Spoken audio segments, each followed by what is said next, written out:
Sir, i-segue ko na sa sinabi ni Senator Marcoleta na parang iniisa-isa yung mga majority senators. Now you have Jinggoy, and then si Joel, si Senator Joel, and then some others. Yesterday he said... I do not want to get into the political mix of it kasi ito napakalinaw naman yung kaso niya. Napakalinaw. Yung lahat ng ebidensya dito galing din sa kanya. Sa sinasabi niya sa COMELEC, sa mga kanyang pag-amin. Hindi naman ito invento eh.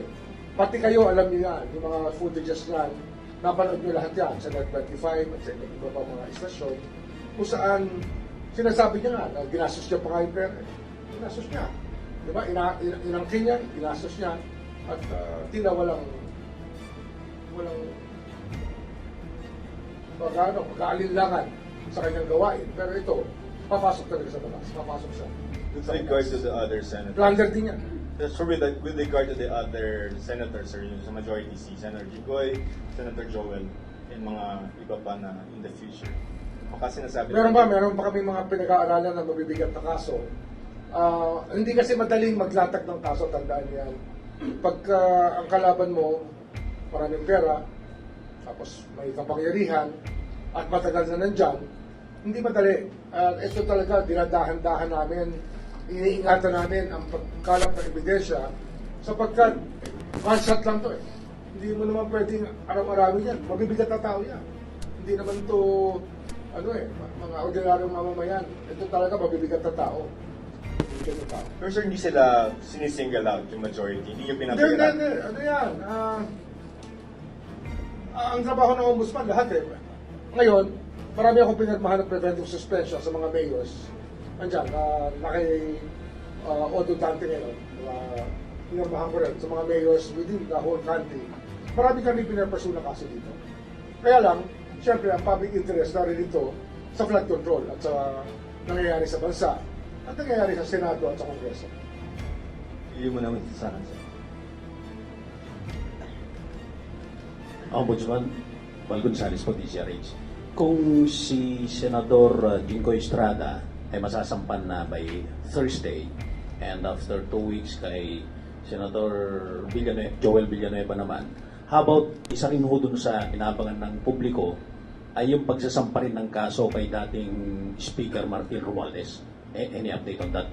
Nandiyan na yan. Meron na kaming dalawa pang kasong hinahanda tungkol dyan. Meron kaming isa pang money laundering case, mabigat.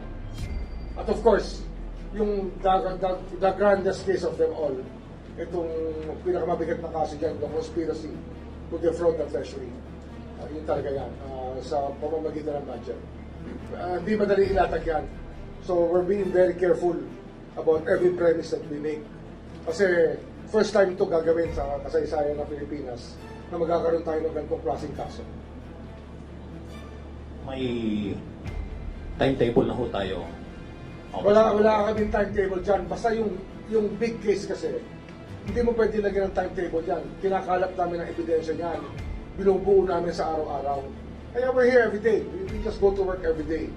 And marami naman, it's bearing fruit. Marami naman kami nakukuha ng ebidensya. Kaya lang, nung araw kasi, pwede mag-file ng kaso, press con, tapos na. Tapos, malalaman mo, 15 taon na wala pa nangyayari.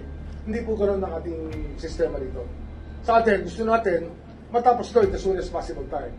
Kung pwede nga, kung talagang ang korte ay magiging reasonable, dapat yan, hindi aabot ng 2 taon yan, may judgment na yan. Kung kami hindi abutin ng 1 taon, dapat ang depensa hindi rin abutin ng 1 taon. Kung sabihin nun, 2 taon yan, meron na dapat resulta yan. Ganun dapat ang kaso sa husgado. Kaya hindi sanay ang tao dyan, sanay tayo, ngayon, filean mo. Kasi, di ba, matagal naman ma-dismiss ang kaso. Hindi ho dapat gano'n. Kasi ang lugi dyan taong bayan. Hindi na natin nakukuha yung pera, mapapalis na yung mga kailangang makuha dapat, at nasasayang ang mga resources na dapat nakukuha natin para sa bayan. Last na lang po. May masasabi na po ba tayo this early na co-accused ni dating speaker sa kasong ipapagod? Marami siyang co-accused. Huwag muna natin pag-usapan. Basta marami siyang co-accused.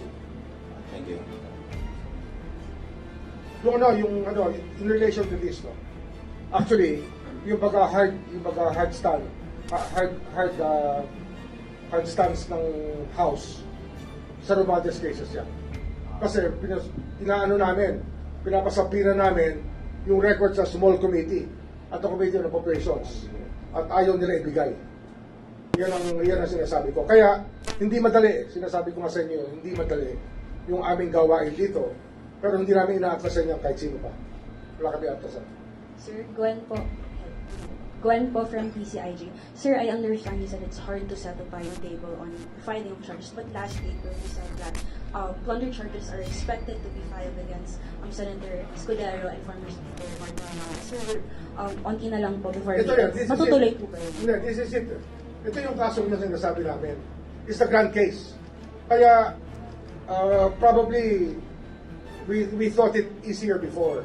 But as days go by, we know how obstinacy can block everything. And right now, they're being obstinate in the House, even for the records of the proceedings. Ganun na to. Ito yung mga hadlang na ating overcome. At alam ko naman makukuha pa rin natin yan. Kaya lang, hindi nila ginagawang madali yung trabaho namin.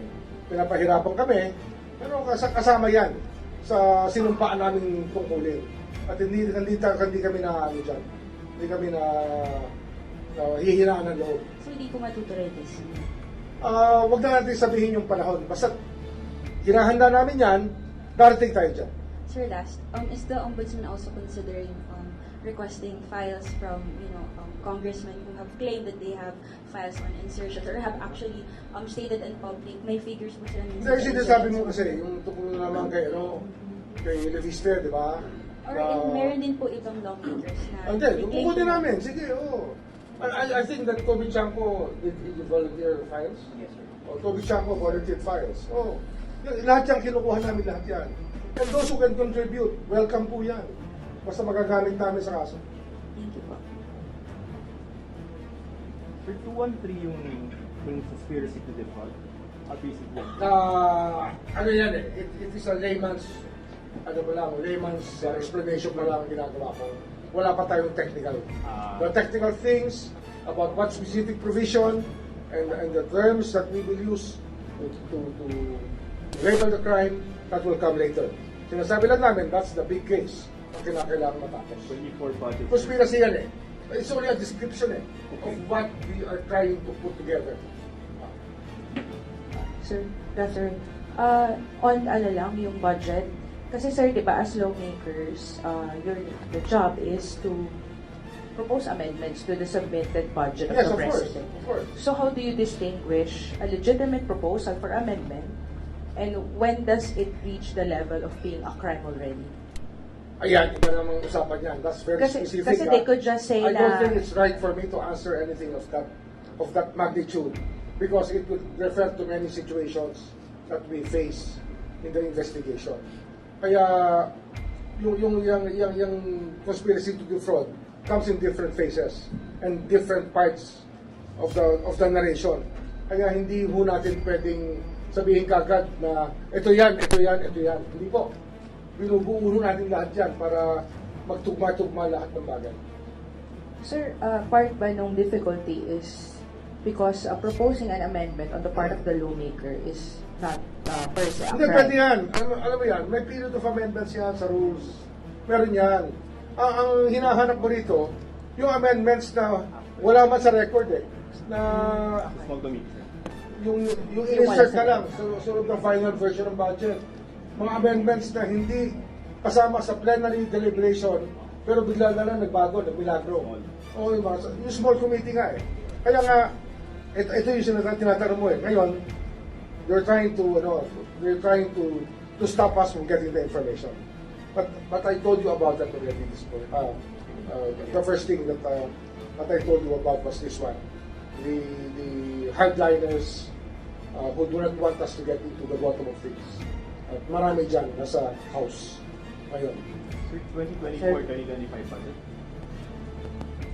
25, 24, yes. Sir, on another topic lang.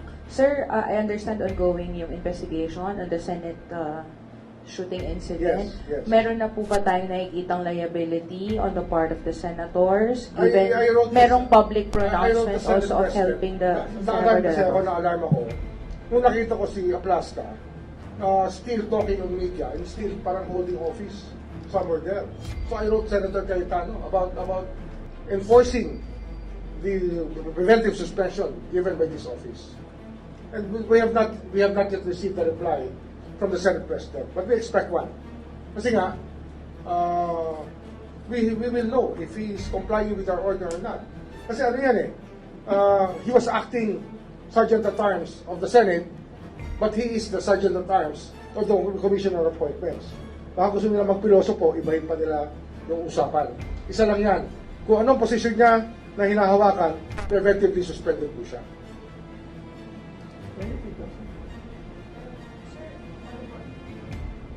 On the part of the senator, sir, kasi may mga public pronouncements na katulad ni Senator Padilla na kasama niyang umalis si Senator Bato Kasama yan sa Senate inaano natin. Meron po ba kayo But the nakikitang panel, liability? meron na panel din, sa Babis. Yung panel natin. So they're actually interviewing members of the media. Nagsisimula na eh. Nagsisimula na naman yung panel natin. Aplaska. To investigate it. Si Aplaska, isa sa pina natin. Pa-file natin sa pina. In the next 5 to 10 days, we will be asked to explain. Sir, so wala pa sir sa pina kay Aplaska? Wala pa akong alam kung wala. Kasi ako naman ang paper manong pag gano'n. Inako ko na yung pagpirma ng mga sapina para walang magrereklamo na kung na ang dami-dami sapina na gagaling kung kani-kanino sa loob ng opisina ng ombudsman. Inako ko na, ako na rin gagawa. Ako pipirma, pag mataas ang posisyon, ako pipirma. So sir, ang nasa pina pa lang so far are members of the media? Would Yes, that be correct? yes, invitations muna. Hindi naman sapina lahat. Mostly invitations, invitations pa rin. Yung sapina only for those who will not cooperate.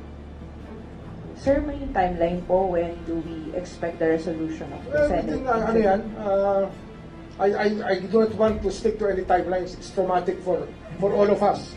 So wag natin tanongin yan. Don't ask questions anymore. Ulan ba ito, sir? Eh, wala na tayong timelines. We will not talk about timelines. But sir, dun sa investigation niyo po on the Senate incident, kasama rin po ba yung mga public pronouncements sa press conferences ng mga senador? Kasama lahat yan. Yung Kasama- nasa Facebook live nila? Oo, kasama lahat yan. Kasama lahat yan. Yung- You're under attack at lahat. We will get to the bottom of it and we will come up with the truth kung ano nakita namin totoo. Sir, yung kay, Senator Joel Villanueva, sabi niyo po in 2 weeks, ano po yung basis nun? DOJ recommendation din po ba yon or is it with the Ombudsman? DOJ recommendation, but we're not adopting the DOJ recommendation in total because we view it differently. Diba? Kaya nga we delegated to them, but we are not hard bound to agree with their findings. We can still change the findings if we think that it has to be changed.